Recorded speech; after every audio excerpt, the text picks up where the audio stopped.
Olá, então, interessados em estudar homeopatia e continuar aqui nas nossas reflexões em homeopatia e saúde, a pesquisa dessa obra magnífica do Hahnemann, do criador da homeopatia, O Organon da Arte de Curar. Hoje nós vamos falar aqui do parágrafo 7. Então, aquela continuidade que a gente está dando, nós vamos pegar parágrafo por parágrafo, né? Lembrando que os aforismos, eles são ideias completas em si mesmo, é uma forma de se escrever que era muito utilizada pela possibilidade de sintetizar os conceitos através desses aforismos. Então, às vezes parece que a gente fica redundante ou ficamos com um parágrafo que precisa de um aprofundamento constante, mas é um pouco assim que a obra caminha.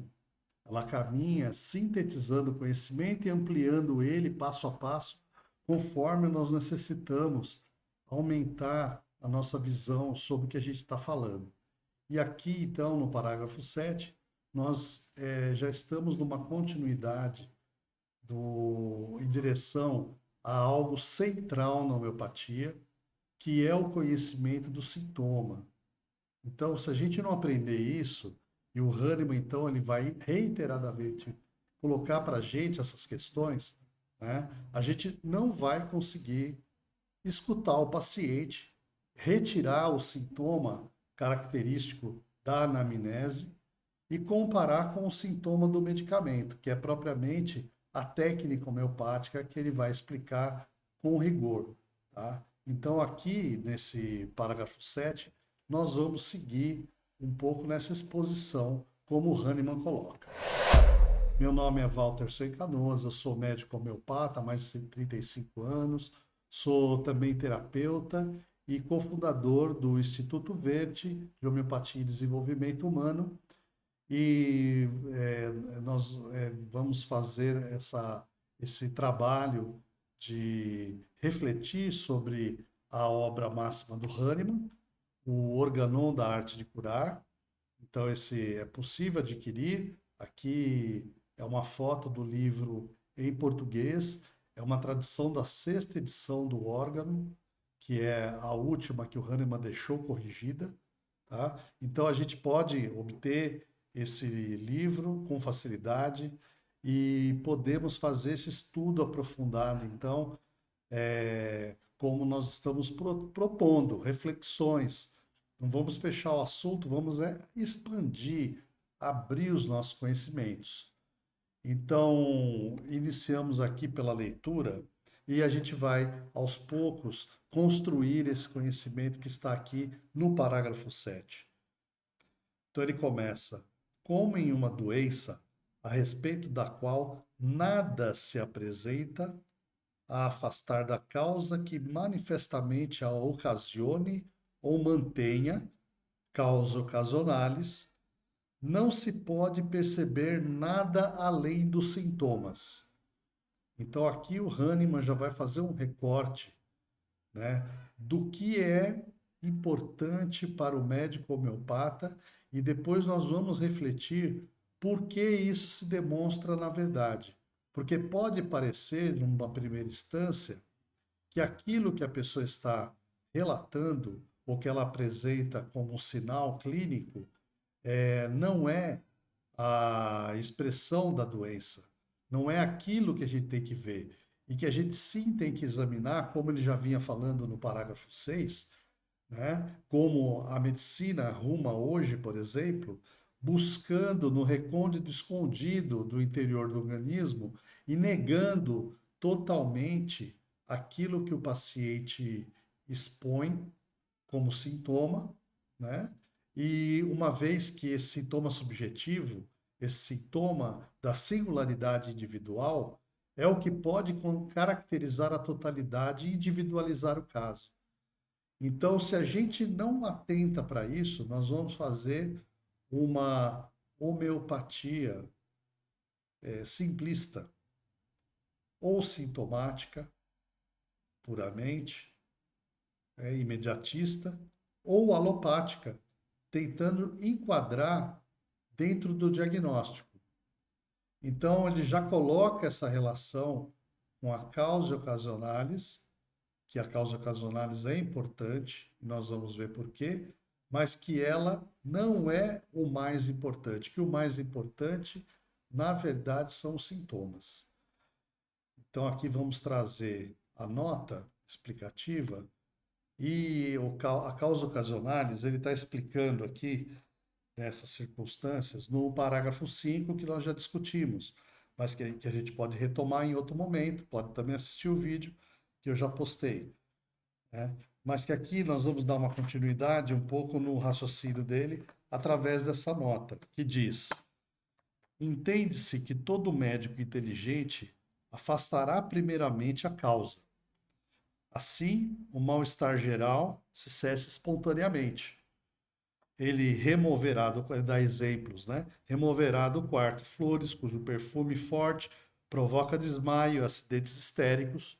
Como nós observamos ainda hoje nos hospitais, a gente deixa as flores fora, principalmente nas maternidades, né? As pessoas levam flor para a mulher e a flor fica fora do quarto, porque a pessoa no estado de doença, ela está com a sua sensibilidade, a sua hipersensibilidade acentuada e ela pode fazer sintomas só com o odor do perfume da própria flor.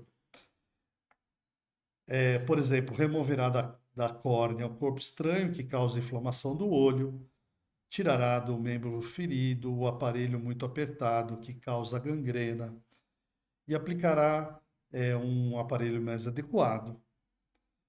Descobrirá a artéria causadora do desmaio e fará as ligaduras, no caso de um acidente com rompimento de artéria. Procurará remover pelo vômito bagas de beladona ingeridas, ou aqui está falando o quê? Tirar os venenos, neutralizar os venenos, extrairá substâncias estranhas que tenham penetrado nos orifícios do corpo, né? A criança enfia um feijãozinho no ouvido, no nariz, né? Problemas coisas que estão entaladas na garganta, na uretra, no reto, na vagina. Então, o médico vai promover a retirada desses corpos estranhos.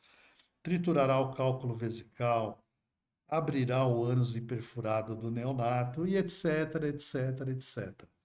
Então, as causas mecânicas ou as causas ocasionais, elas devem ser removidas pelo médico cuidador de tal forma que aquilo que é mantido por ela se esgote naturalmente, seja equilibrado pelo organismo, pela homeostase, e não se torne mais uma preocupação, restando apenas a reação do corpo que se manifesta através de sintomas. Então ele continua: é preciso, achando-se na presença de um possível miasma, e aqui ressalvamos o miasma, que é aquilo que se transmite, né, de uma doença para o ser humano, de uma entidade nosológica, que hoje a gente entende como uma alteração da energia vital,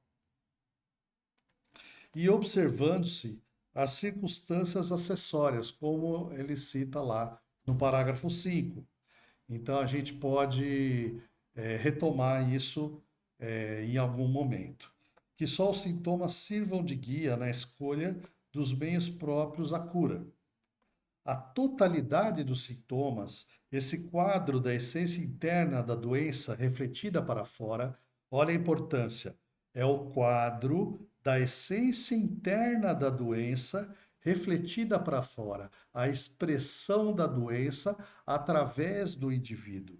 Isso é, a afecção da força vital, aquilo que alterou a força vital, deve ser o principal e único meio pelo qual a enfermidade dá a conhecer o remédio de que necessita. Então, aí já entra o método de escolha do medicamento.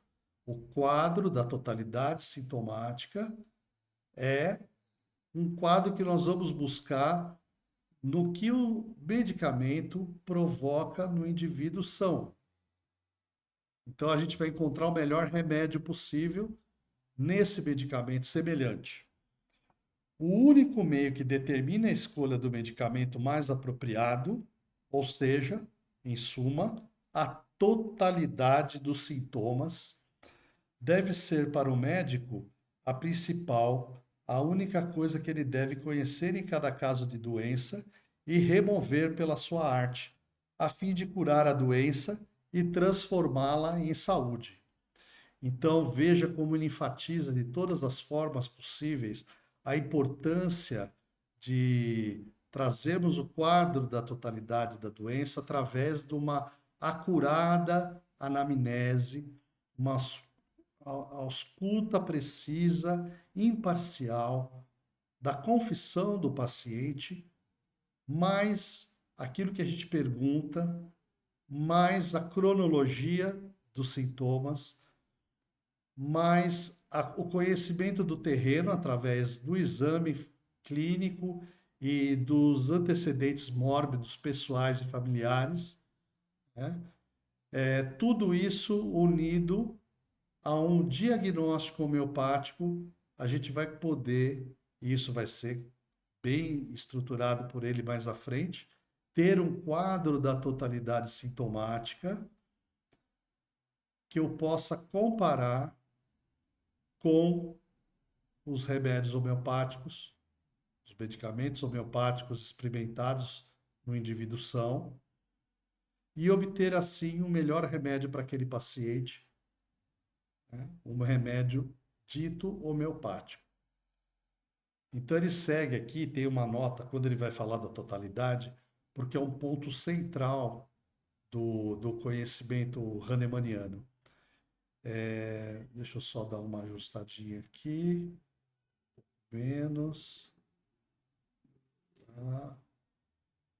Para a gente conseguir uma leitura mais adequada. Tá? Então, ó, em todas as épocas, a velha escola, a velha nova escola, porque ela se acha nova agora, né? A velha escola procurava combater com medicamentos e, se possível, suprimir nas doenças um só sintoma por vez. Não sabendo, muitas vezes, a que outro expediente recorrer. Esse é o tratamento sintomático. Eu isolo, eu vou dar um anti alguma coisinha, né? Então, essa uma unilateralidade que, sob o nome de tratamento sintomático, causou uma justa razão desprezo geral. É o paliativo, porque por esse meio nada se ganha, mas muitos inconvenientes daí resultarão. Isso me faz lembrar o patologista, o grande patologista brasileiro, Walter Edgar Maffei, que perguntado sobre por que não usar antitérmico, ele falava, ó, se o antitérmico diminuísse o curso da doença 1 minuto que fosse, então seria muito importante a gente até pensar em usá-lo. Mas ele ainda encobre os sinais, cortando o mecanismo natural de defesa do organismo primeiro, que é a febre. E um dia a gente pode, eu já tenho ouvido sobre isso, mas a gente pode conversar sobre a febre, e nós vamos ter aqui, o Hahnemann tinha a mesma preocupação, ele tem um estudo aprofundadíssimo da febre, né, que eu estou pegando aqui como exemplo, né? Por quê? Porque dando o medicamento, você está interferindo naquele processo vital, pode estar prejudicando, como muitas vezes a gente vê, inclusive levando a um quadro anérgico e à morte do paciente. Então, estatisticamente, isso acontece, e quando acontece com alguém, é 100% dessa pessoa. Então, um único dos sintomas presentes é tanto a própria doença, quanto um pé só é o próprio homem. Deu para entender, né? Esse procedimento foi tanto mais repreensível porque trataram determinado único sintoma apenas com o remédio oposto, só então de maneira enantiopática e paliativa, pelo que, após curto alívio, o sintoma reaparecia e pior do que antes. Então, levando a pessoa a ficar dependente tomando aquele sintoma, aquele medicamento, né? que não está se tratando a doença, ele é um paliativo, um coadjuvante, entupindo a pessoa de remédio, né? E eu diria mais, criando uma doença medicamentosa que nós não sabemos, na sua mistura, nos medicamentos que a gente tem que oferecer para o paciente num quadro de doença, o que isso pode causar. Então, além dessa totalidade sintomática ser crucial para o médico homeopata chegar no medicamento melhor para aquele caso de doença, aquele caso singular de doença, que as doenças não são iguais, elas são diferentes de acordo com a singularidade individual, né? E nós pudemos ver isso, e, por exemplo, eu já vou dar um caso. A medicina é assim, tem sempre aquilo que foge do que a gente está falando. Estamos falando de medicina, de saúde, não está falando de uma ciência exata, de matemática, né?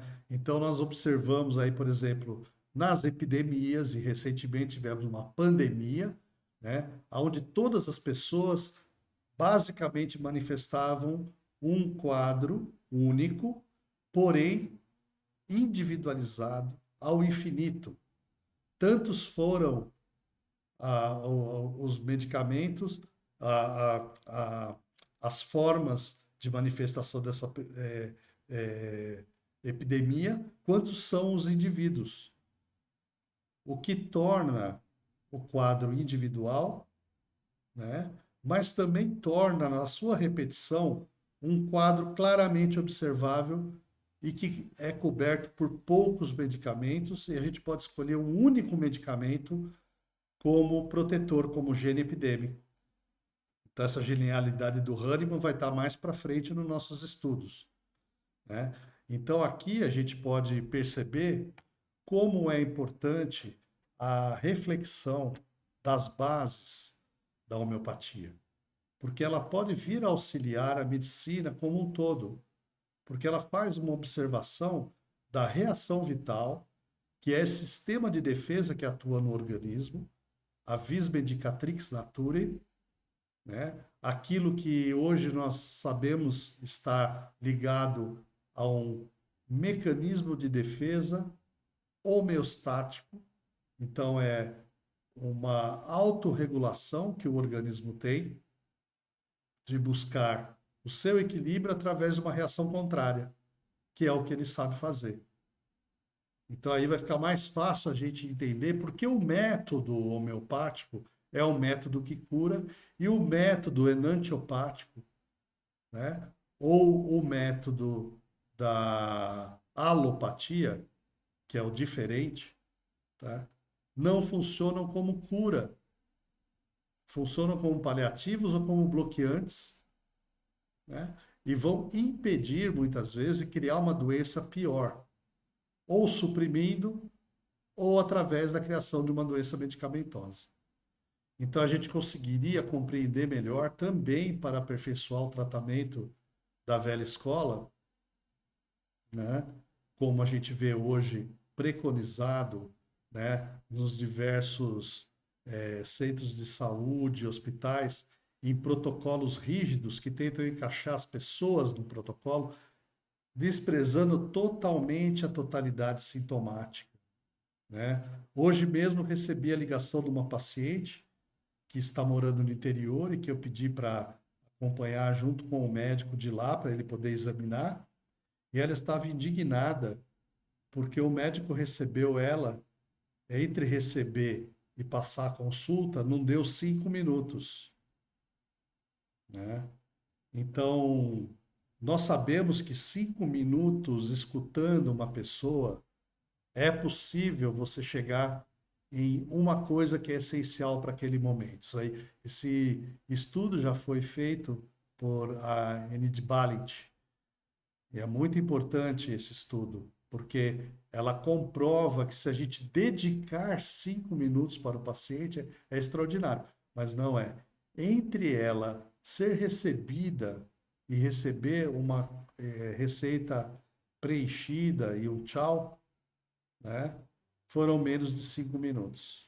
Então a gente já sabe que não se estabeleceu ali nenhum tipo de relação proveitosa.